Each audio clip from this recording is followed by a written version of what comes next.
Pemerintah Kota Palembang berencana melakukan perbaikan gedung kesenian Kota Palembang yang berada di Jalan Rumah Bari dengan memanfaatkan APBDP tahun 2024 dan APBD Induk pada 2025 serta menggait stakeholder terkait.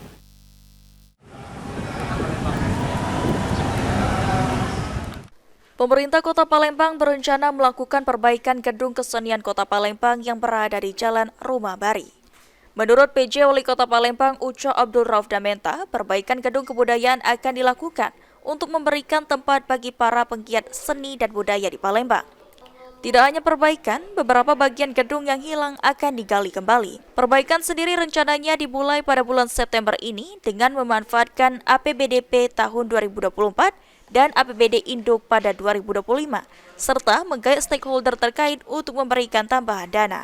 Sementara untuk total anggaran yang akan digelontorkan dalam perbaikan gedung kesenian ini belum diketahui, lantaran masih akan dilakukan kajian. Anggaran kurang tahu ya, jadi yang jelas kita rencanakan di anggaran perubahan dan juga di reguler. Jadi karena ini banyak sekali yang harus dibenahi, tapi karena perlu pembiayaan yang banyak, maka kita menggandeng stakeholder terkait. Dalam hal ini, Bang Sumso sudah berkomitmen dan bersedia membantu kolaborasi dengan kita dan juga Pertamina, dan ada beberapa lagi daftarnya ada di kepala Bapeda. Anugerah Sani Pratama, PAL TV.